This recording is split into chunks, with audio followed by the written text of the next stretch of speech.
Quel plaisir d'être une loutre! C'est l'été, il fait beau, ma sœur vient jouer avec moi.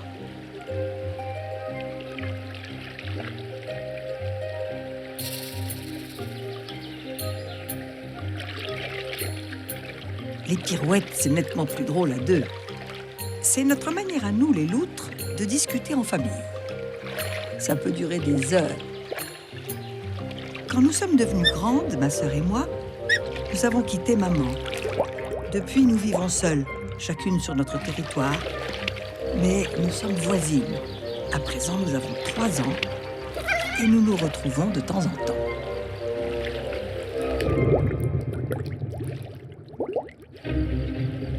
Passons aux choses sérieuses. Il me faut 800 grammes à 1,5 kg de poisson par jour. Un beau gardon, c'est parfait pour l'apéritif.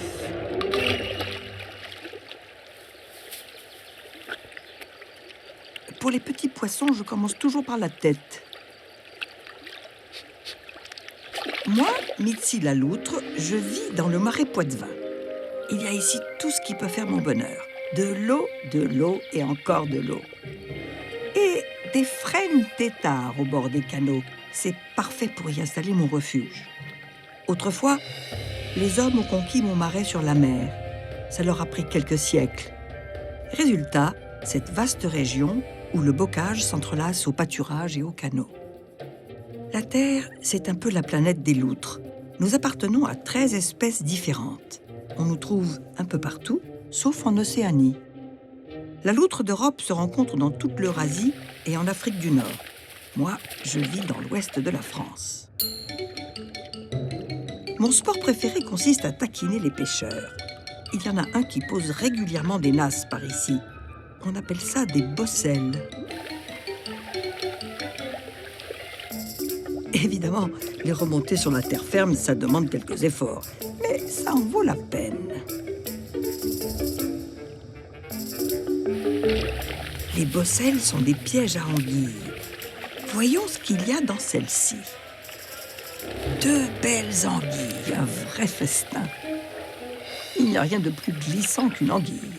J'ai beau avoir de bonnes griffes au bout de mes jolies pattes palmées, plus 36 dents bien aiguisées, je ne vais pas arriver à en croquer 2 à la fois.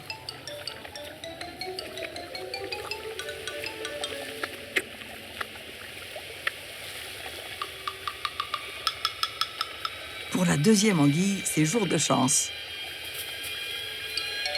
Ce genre d'exploit m'a valu une réputation de grand méchant loup des rivières. Pendant des siècles, les pêcheurs ont fait tout ce qu'ils ont pu pour m'exterminer.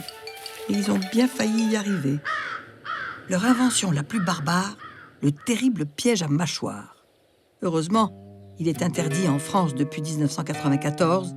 À cause de lui, au XXe siècle, le nombre de loutres a été divisé par 25.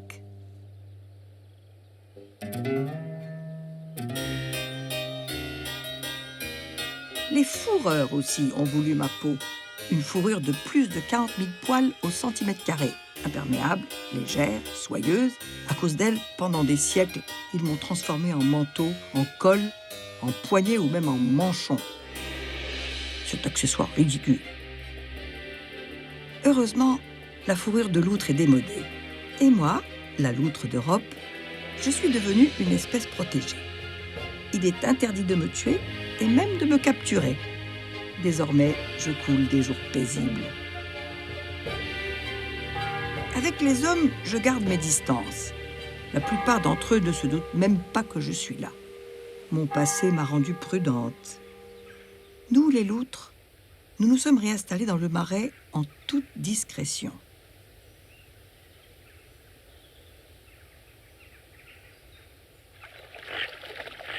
À 3 ans, j'ai l'âge d'assurer moi aussi l'avenir de mon espèce. Toutes les 6 semaines, je suis en état de le faire. Cette fois, un beau mâle l'a senti. Chez les loutres, le chemin de l'amour est jalonné de marques odorantes. Elles le conduisent tout droit jusqu'à moi.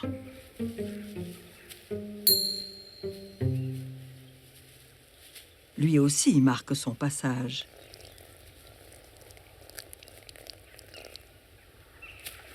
S'il s'imagine qu'il suffit de me faire les yeux doux pour me plaire, il se trompe.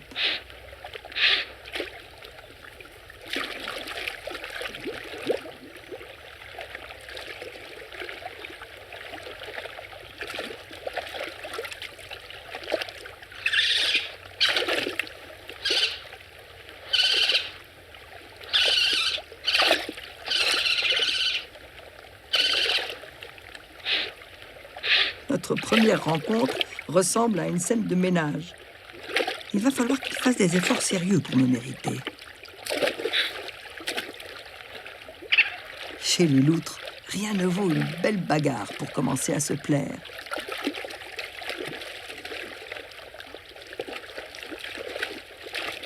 Aïe, il m'attrape à la gorge.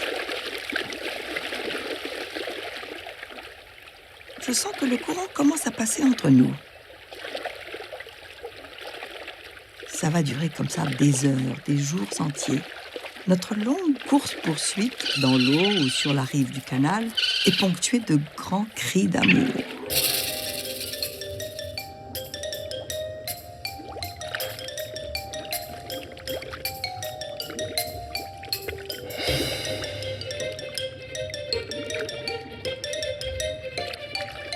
Quelques roulés-boulés plus tard, nous allons faire une pause.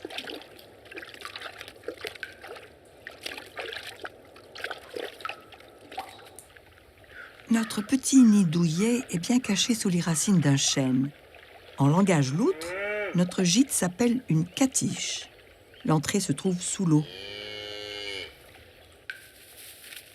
Avant de prendre du repos, nous commençons par sécher notre pelage. Notre fourrure cesse d'être imperméable si elle reste mouillée trop longtemps. Nous risquons de prendre froid, d'autant plus que l'automne arrive.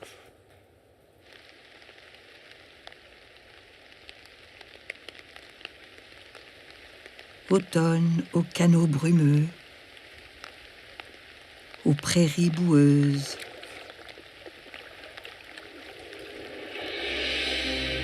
aux vaches mélancoliques.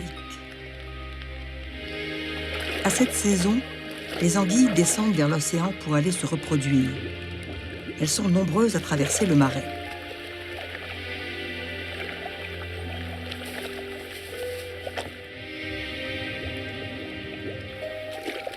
Touche pas à mon anguille, toi.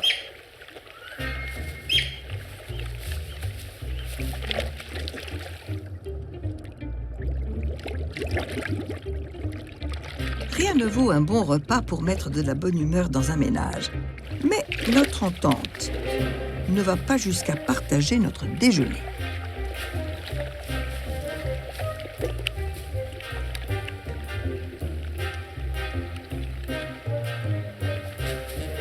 L'accord entre mon amoureux et moi est parfait. Nous ne pensons plus qu'à jouer.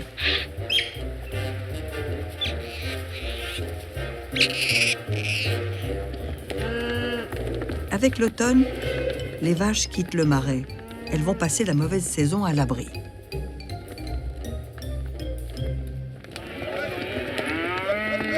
Pour les pousser vers la sortie, les bouviers ont adopté les grands moyens, la cowboy attitude.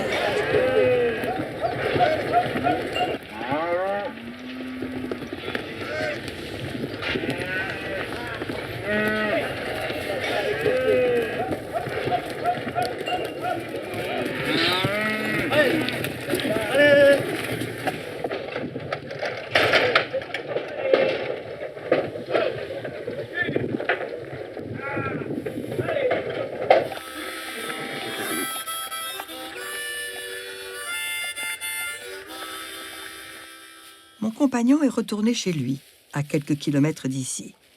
Et moi, pour attendre la naissance de mes futurs loutrons, dans un peu plus de 2 mois, je me suis aménagé un nouveau gîte. Plus confortable que le précédent, j'ai apporté une couche d'herbe sèche. Elle me permet de sécher plus rapidement ma fourrure.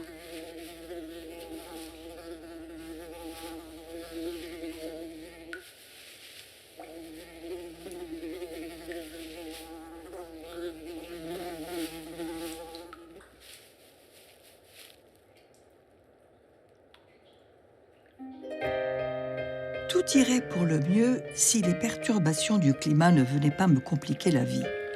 Ce matin, le paysage a pris une couleur insolite. C'est le ciel qui nous tombe sur la tête.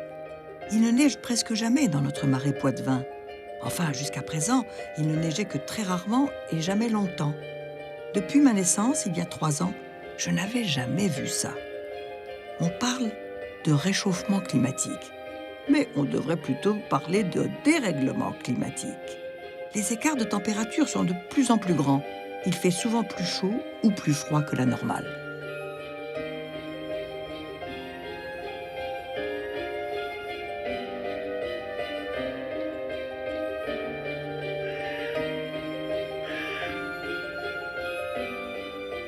Ma petite rivière est couverte de glace. Nager sous la glace ne me pose pas de problème. Ma vue est plutôt mauvaise. Et ce sont mes vibrisses, c'est-à-dire mes moustaches, qui me servent à me diriger sous l'eau. Le froid a un avantage. Le poisson est un peu engourdi. Il est plus facile à attraper que d'habitude.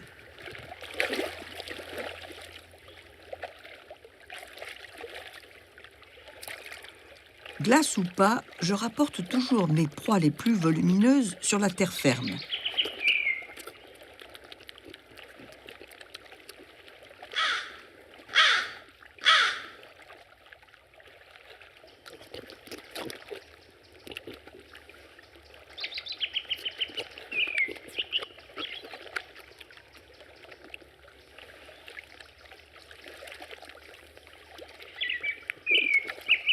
La corneille creuse le sol gelé pour trouver des vers de terre.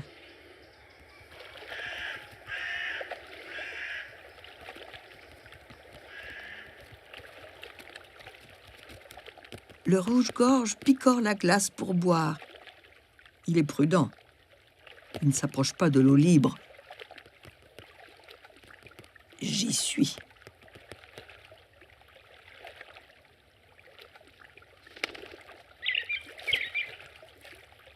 J'ai compris très vite qu'il fallait creuser des trous dans la glace pour pouvoir pêcher sans m'asphyxier.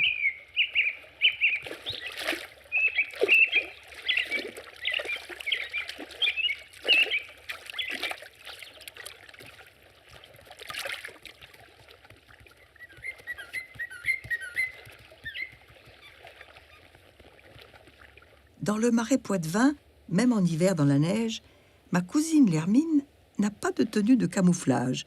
Dans les pays nordiques ou en montagne, à cette saison, elle est toute blanche, avec le bout de la queue noire. C'est un mustélidé comme moi. Nous avons le même sens de l'humour. Nous aimons toutes les deux les acrobaties.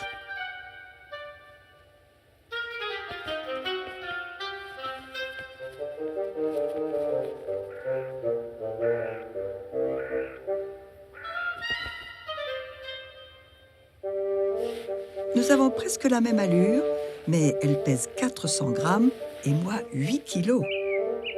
Elle préfère garder ses distances pour jouer.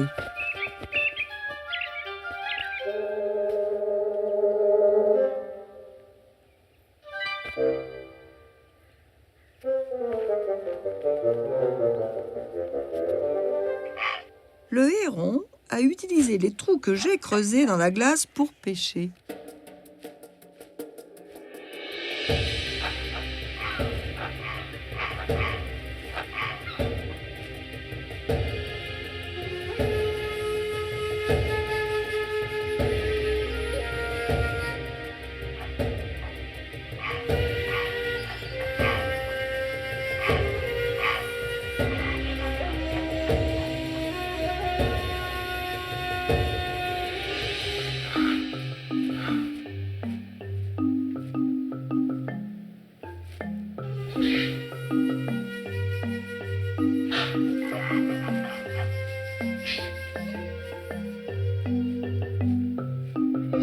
La glace est plus tenace que la neige, mais elle est de plus en plus fragile. On peut avoir de mauvaises surprises en marchant dessus. Tiens, voilà le viking noir, Gork le cormoran, un concurrent. Tous les hivers, il débarque en force de son Europe du Nord, croyant passer l'hiver au chaud chez moi. Pour la chaleur, c'est raté. Il va devoir attendre un peu. Je me méfie de lui. Avec ses comparses, il serait capable de manger tous mes poissons.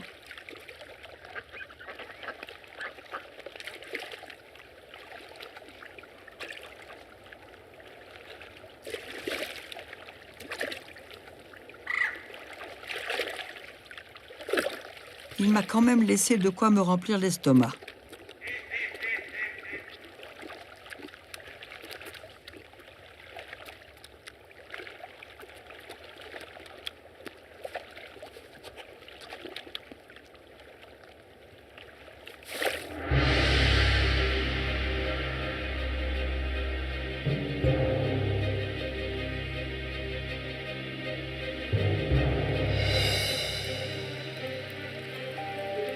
Ça ne s'arrange pas du côté de la météo.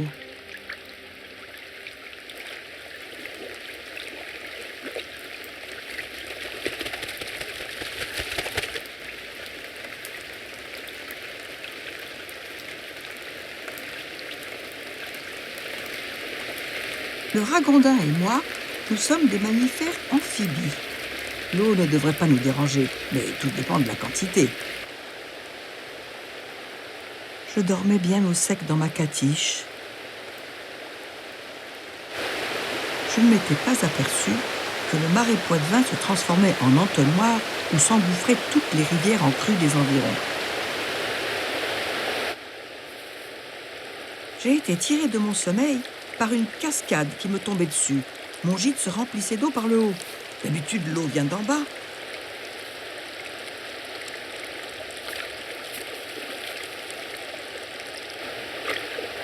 Je prends la fuite avant de finir noyée. Ce serait un comble pour une loutre. Il ne me reste plus qu'à trouver un nouveau gîte, complètement hors d'eau celui-là. Je m'inquiète pour les loutrons qui sont encore dans mon ventre. À la naissance, ils ne savent pas nager. Ils n'auraient pas survécu.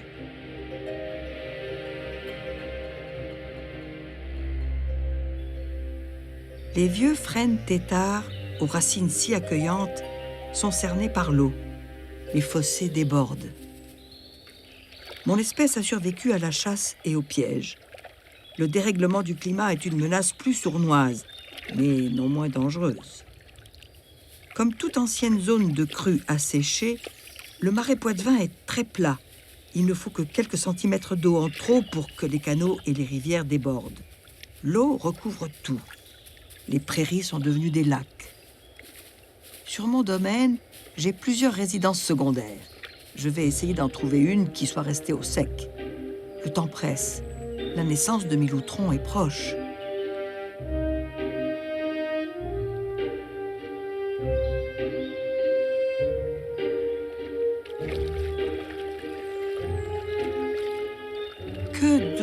Que d'eau, ça devient grave.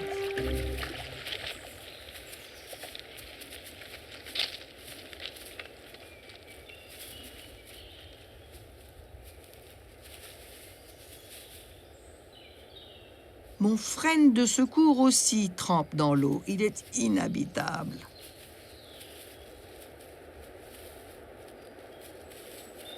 Me voilà SDF. Le réchauffement climatique provoque une grave crise du logement chez les loutres.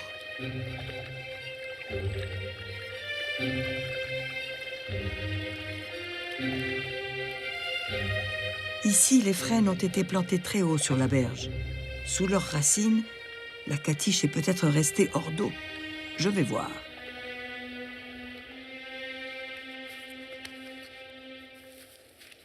Sauvés, mes loutrons pourront naître au sec. En quelques jours, j'accumule assez d'herbe pour me faire une couette.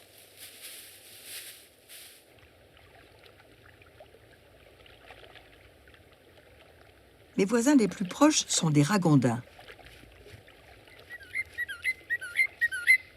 Le ragondin a été importé d'Amérique du Sud à la fin du 19e siècle pour faire des manteaux de fourrure. Il s'est échappé des élevages et s'est multiplié outrageusement. Comme il transforme les berges des canaux en gruyère, il n'est pas le bienvenu chez les humains.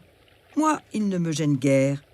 J'occupe parfois les terriers qu'il creuse et de temps en temps, je croque quelques jeunes. Les humains devraient me remercier.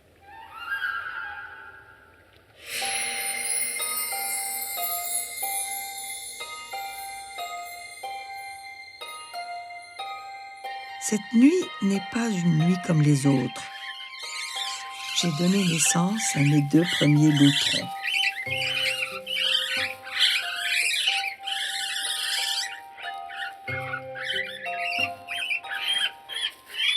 Ces 2 petites boules de poils gris pèsent à peine 100 grammes chacune. Ils n'ont que quelques jours, mais ils ont déjà un bon appétit. Ils revendiquent la tétée à grands cris et quand ils sont rassasiés, ils explorent la catiche dans tous les sens. Ils ont encore les yeux fermés, mais ils tentent déjà d'en sortir. Je dois sans cesse les ramener à l'intérieur. Ils m'épuisent.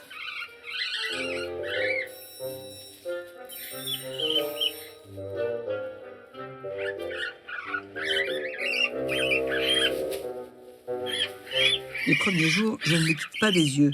Je veille sur eux 24 heures sur 24. Mais après plusieurs jours sans manger, je commence à avoir très faim.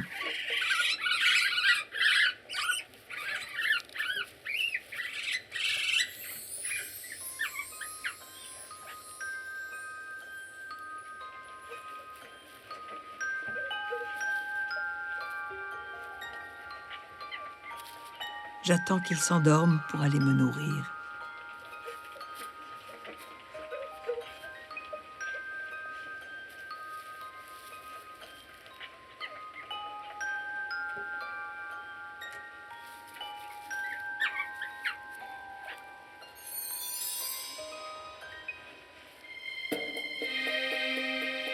L'eau se retire peu à peu des prairies.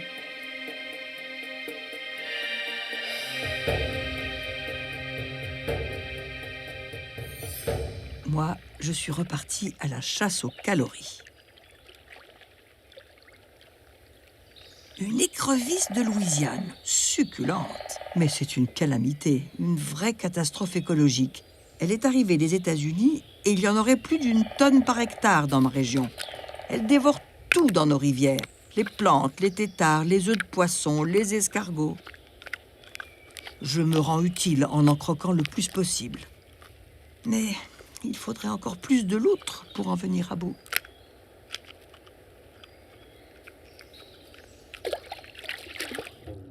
L'écrevisse de Louisiane transforme le fond de mes rivières en champ de bataille, avant d'en faire un désert.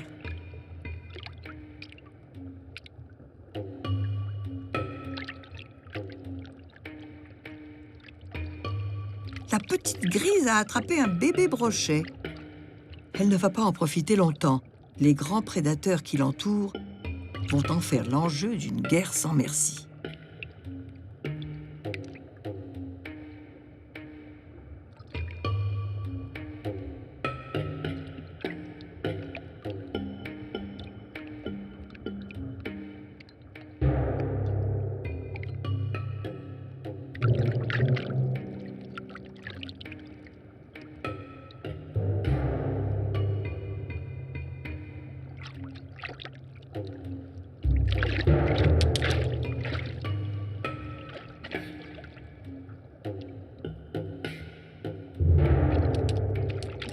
Armure contre armure, pince contre pince.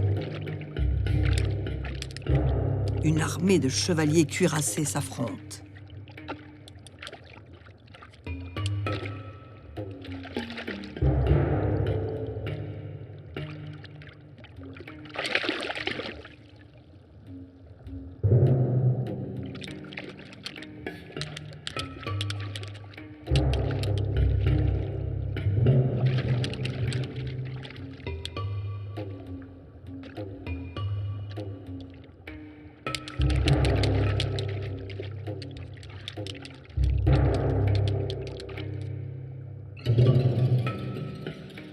Les petits poissons se gavent de daphnie en attendant de servir de proie à leur tour.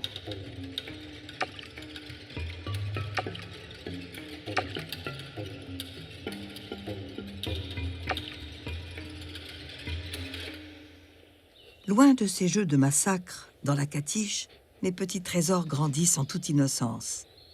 Ils auront bientôt 30 jours, l'âge d'ouvrir les yeux. Je vais les allaiter pendant 4 mois.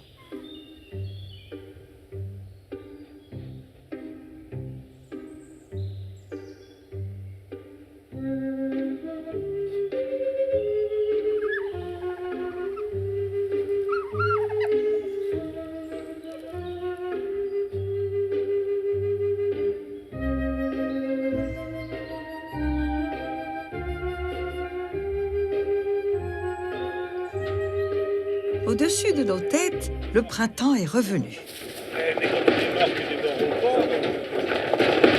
C'est le jour de la mise à l'herbe. Les vaches retrouvent le chemin du pré communal. Après des mois enfermés à l'étable ou à l'écurie, vaches et chevaux ont hâte de se dégourdir les jambes.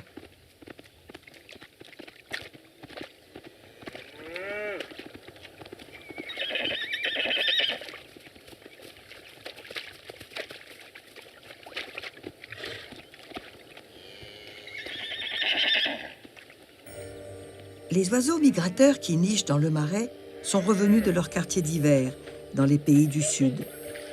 Ceux qui ont passé l'hiver ici s'apprêtent à repartir vers le nord. Un grand chassé-croisé commence pour les oiseaux.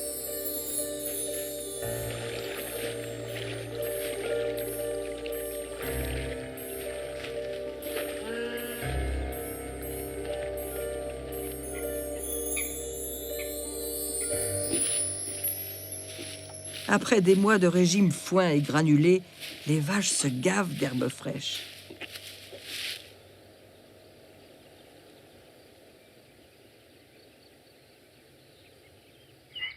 Pour les batraciens, c'est le temps des amours. Les grenouilles sont revenues dans leur mare natale pour y pondre leurs œufs. Un rendez-vous que je ne vais pas manquer moi non plus. J'ai plus que jamais besoin de nourrir ma petite famille. Mes loutrons grandissent et ils sont de plus en plus voraces.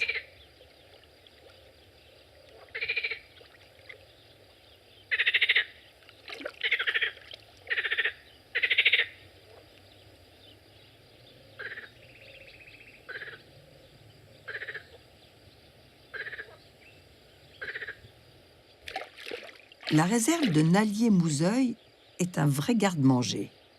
Je peux me servir en toute liberté et sans limite. Une grenouille, ça change des sempiternelles écrevisses et c'est moins dur à manger.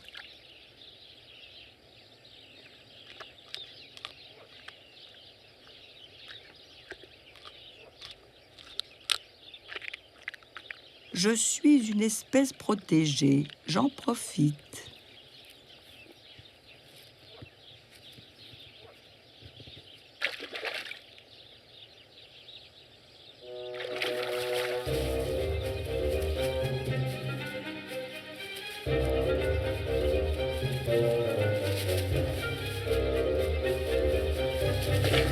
Le ragondin a moins de chance que moi.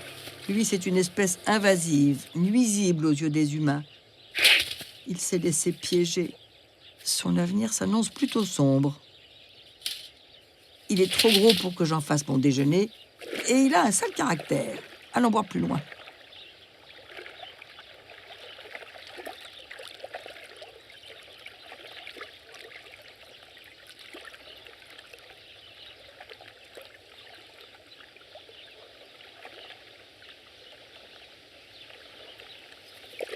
Goupil, le renard, me surveille au coin du bois.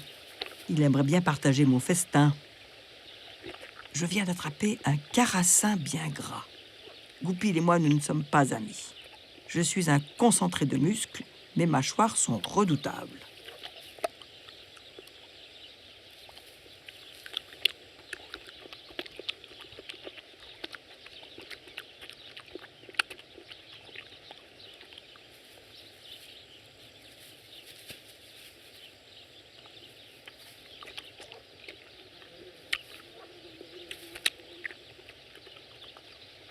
Avec ses 5 kilos, il ne fait pas le poids face à moi. Comme il tient à la vie, il me regarde m'empiffrer de loin. Je n'ai plus faim. Je veux bien lui laisser mes restes.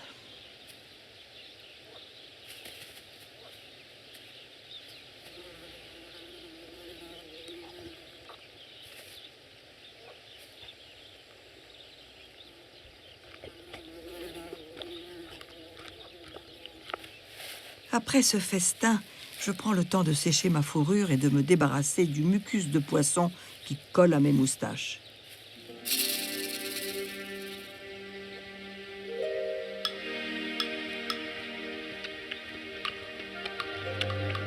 À peine revenus de migration, les cigognes ont installé leur nid près du grand communal.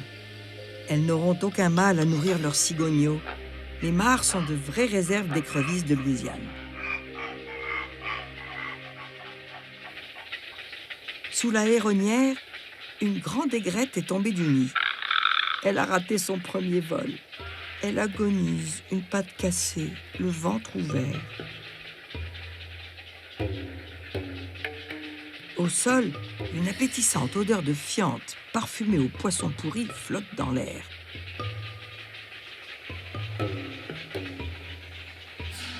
Les coquilles d'œufs de héron jonchent le sol, ainsi qu'une grande quantité de restes d'écrevisses. Sous une héronnière, pour une loutre, il y a toujours des choses bonnes à récupérer, sans avoir trop d'efforts à faire.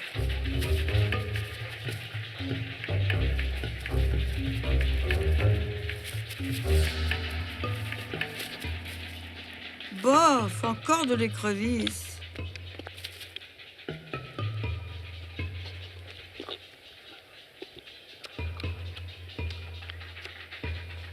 Varier les menus, c'est bon pour ma santé.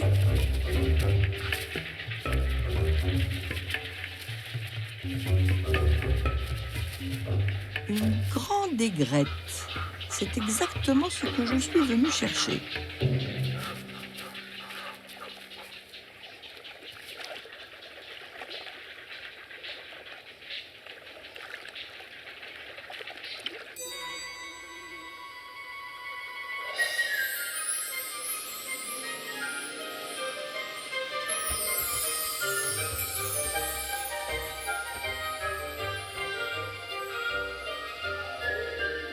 La belle saison étale sa splendeur.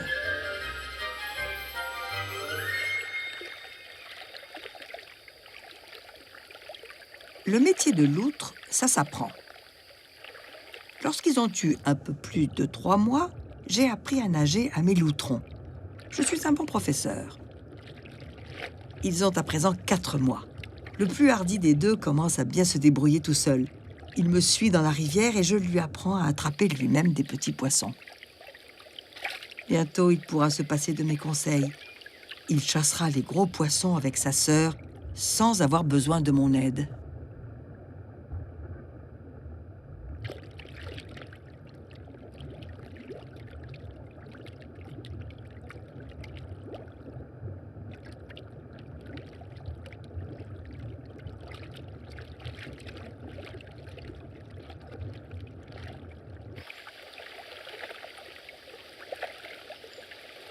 Pour le moment, mes 2 gamins sont inséparables.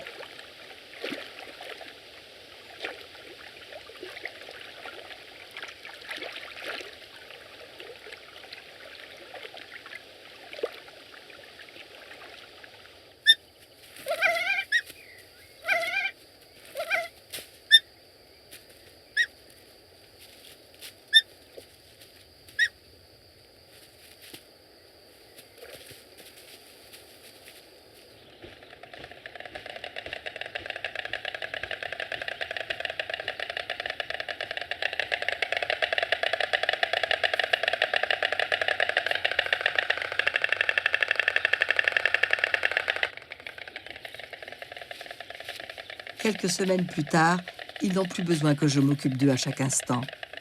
J'occupe mon temps libre à explorer les environs. Je suis un peu nomade dans certaines limites. Les vaches, les chevaux, les cigognes exploitent le marais communal. Moi aussi. Une bonne écrevisse toute fraîche, ça ne se refuse pas. Je continue à débarrasser le marais de cette envahisseuse.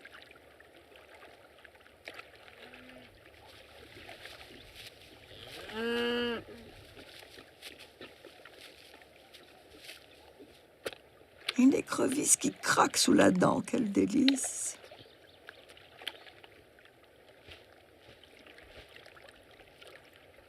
En plus de ces pestes d'écrevisses, le fond de la mare est tapissé de drôles de ballons qu'on peut faire tourner sur son nez. Des bouses de vache.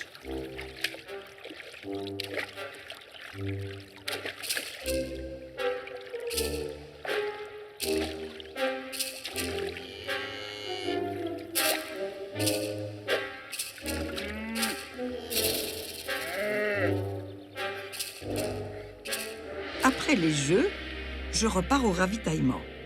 À l'autre bout du communal, un chemin d'eau va me conduire vers une réserve que j'apprécie particulièrement. Mais les routes sont mortelles pour les loutres.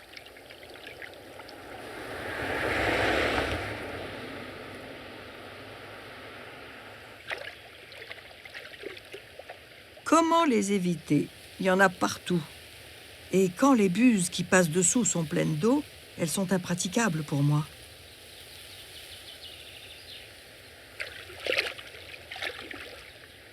Heureusement, des humains pleins de bonnes intentions ont construit spécialement pour nous une buse qui reste hors d'eau, en toute saison, un loutre-duc. Grâce à lui, je traverse la route sans risquer ma vie. De l'autre côté du loutre-duc, il y a la réserve de Saint-Denis-du-Perret. C'est le territoire de mes amis les chevaux de trait poitevin et les vaches maréchines, d'authentiques races locales.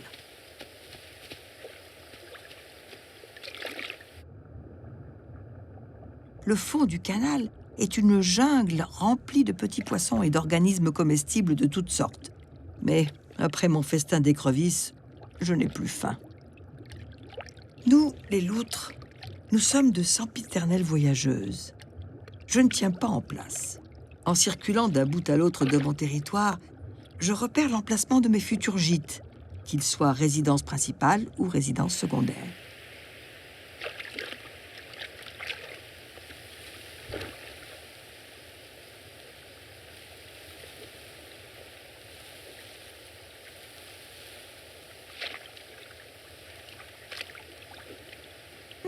La coiffure de mon ami le cheval poitevin est très tendance.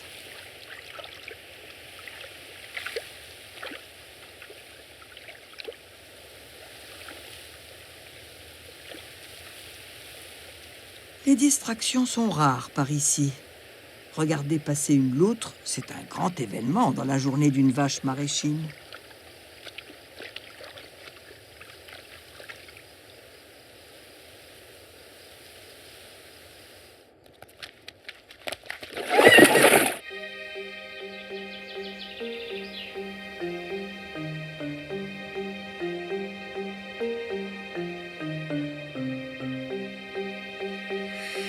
Il ne nous manquait plus que cela, une nouvelle catastrophe climatique. Après les inondations, la sécheresse.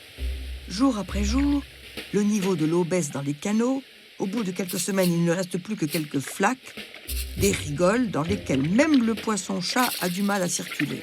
Bien sûr, je sais depuis longtemps qu'il fait plus sec en été qu'en hiver, mais cela s'aggrave avec le changement climatique.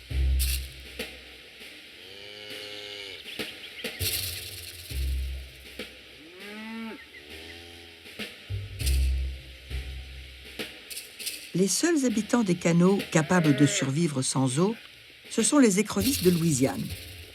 Elles peuvent tenir plusieurs mois en s'envasant.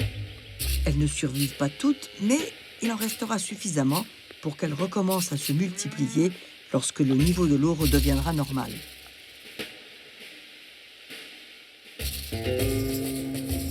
En Espagne, la sécheresse, les loutres la connaissent déjà.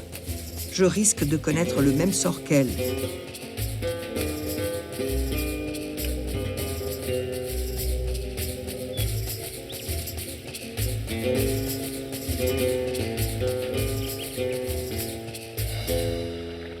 Lui, c'est René Rozoux, un biologiste, le meilleur ami des loutres.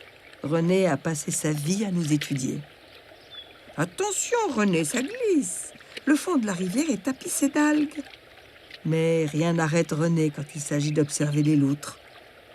Ici, en Catalogne, il étudie notre mode de vie dans une nature plus chaude et plus aride que celle de la France. Une épreinte. Grâce à cette crotte de ma congénère espagnole, René va savoir ce qu'elle a mangé. Pas grand-chose de nourrissant, en fait. Ici, en été, le niveau des rivières baisse au point que les poissons ont du mal à survivre. L'exemple des conditions de vie des loutres espagnoles peut servir à imaginer le sort qui nous guette, nous, les loutres des régions tempérées comme la France, à cause des changements du climat. Jour après jour, René observe.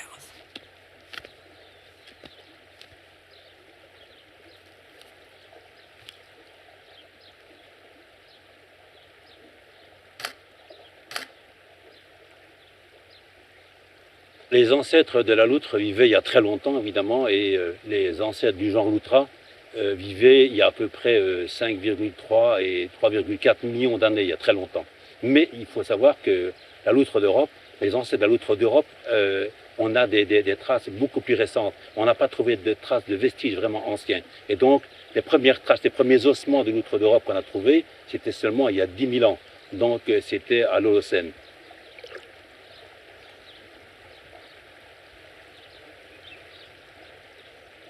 L'une des loutres les plus célèbres au monde n'est absolument pas ma parente. C'est la loutre géante d'Amazonie. Depuis 10 millions d'années, elle n'a pas changé de morphologie. Je lui trouve une allure préhistorique. Rien à voir avec ma finesse et mon élégance.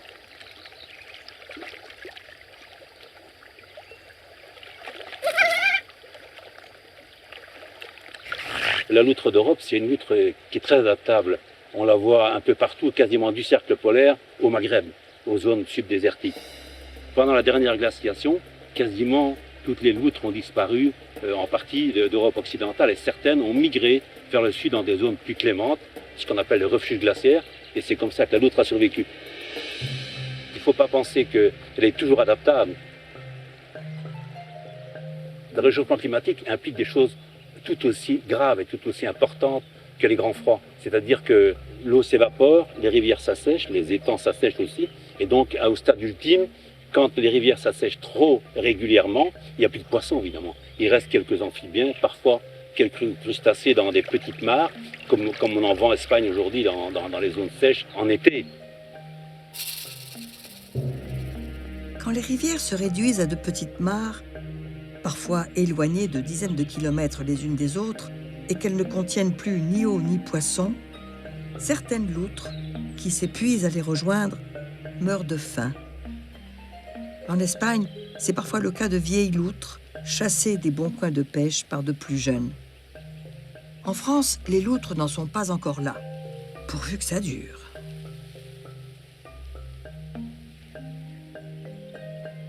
Ce qui se passe en Espagne et au Maghreb aujourd'hui peut nous aider à comprendre ce qui pourrait se produire en France dans 20, 30 ou 50 ans. Et évidemment, c'est intéressant. On peut aussi, à travers ces changements climatiques et ces stratégies de la loutre pour survivre, essayer d'adapter nos milieux et aménager nos habitats pour qu'elles puissent mieux survivre. Ici, par exemple, on a rehaussé un seuil naturel de la rivière. Il s'est créé une petite retenue où nous nous sentons comme des poissons dans l'eau. Ce ne serait pas le cas d'un grand barrage qui créerait un plan d'eau trop profond pour nous, les loutres. Notre petit plan d'eau profite à beaucoup d'autres animaux, comme le renard.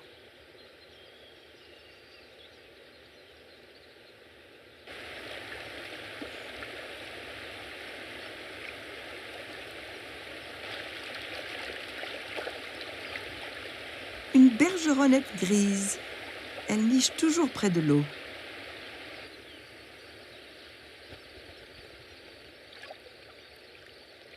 La tombée de la nuit, c'est l'heure de la loutre.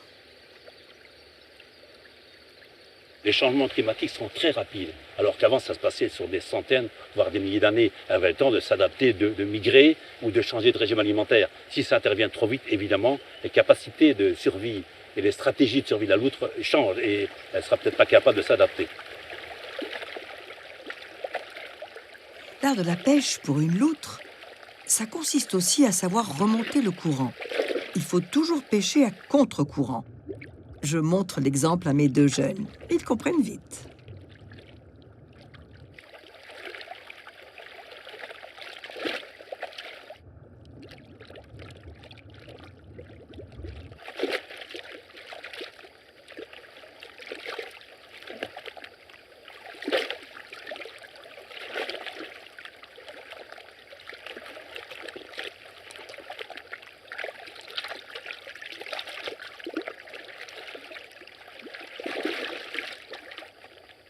Côté sécheresse, ça ne s'arrange pas. L'année dernière, cette souche était un gîte confortable. Le niveau de l'eau a tellement baissé que les envahisseurs s'y installent. Typhoon la fouine, par exemple. Un autre petit mustélidé. Habituellement, elle me craint.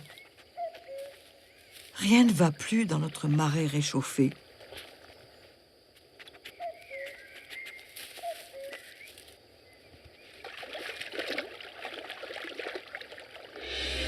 Je vais aller voir la mer. Là-bas, au moins, je suis sûre d'y trouver toujours de l'eau.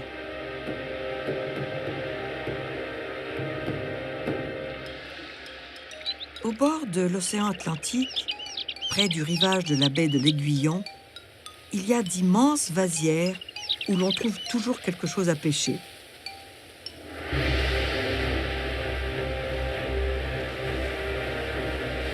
D'autres que moi l'ont compris. Loin d'ici, en Californie, il existe des loutres de mer. Il paraît qu'elles ne manquent de rien et qu'elles s'amusent à surfer dans les vagues.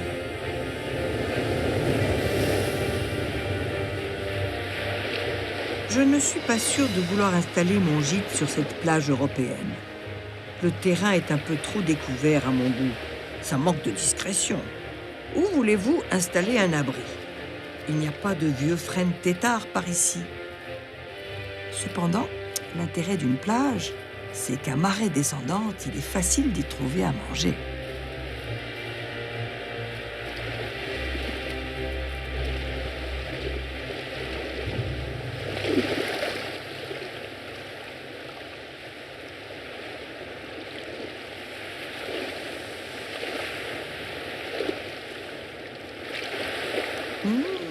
Un bon mulet.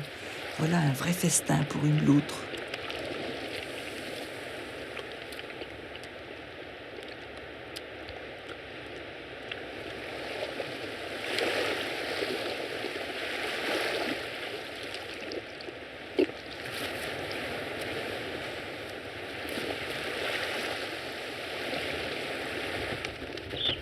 Les vasières attirent les oiseaux. Ils y trouvent d'innombrables vers, des escargots, des coquillages, des crustacés, tout ce qu'il faut pour se nourrir et prendre des forces avant de repartir en migration. La mauvaise saison approche. Ils vont bientôt repartir vers les pays chauds. Depuis plus de 7000 ans, les hommes pêchent les coquillages dans la baie. Pour une loutre, les chenaux de la vasière contiennent beaucoup de choses bonnes à manger. Il n'y a pas que les hommes qui apprécient les coquillages.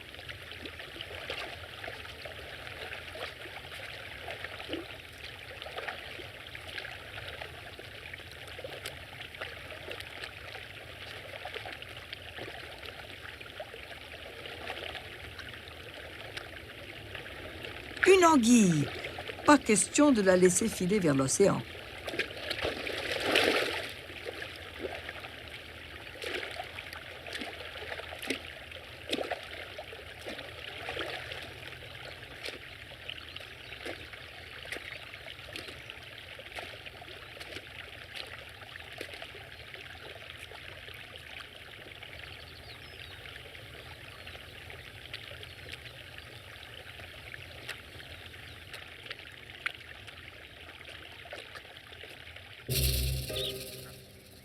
Un peu plus loin, ce sont les bouchots, les élevages de moules.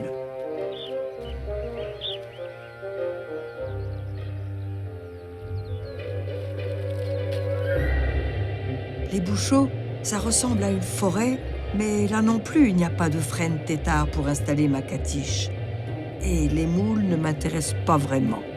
Trop dur à croquer.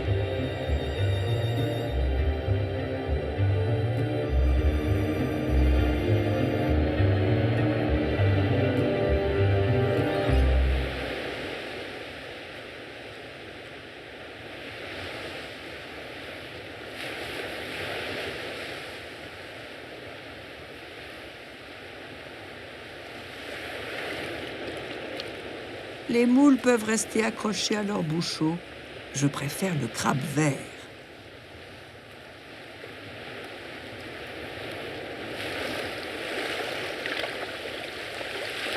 Ces pinces ne me font pas peur. Il ne sait pas que je suis entraînée à croquer des écrevisses. Si tout se réchauffe et se dessèche, si le désert s'installe là où poussaient autrefois les frênes au bord des canaux de mon marais, la mer sera peut-être mon ultime refuge. La mer, que les hommes ont repoussé autrefois du marais. Je l'ai prouvé au fil des siècles, je m'adapte. Mais il est possible qu'un jour j'atteigne mes limites.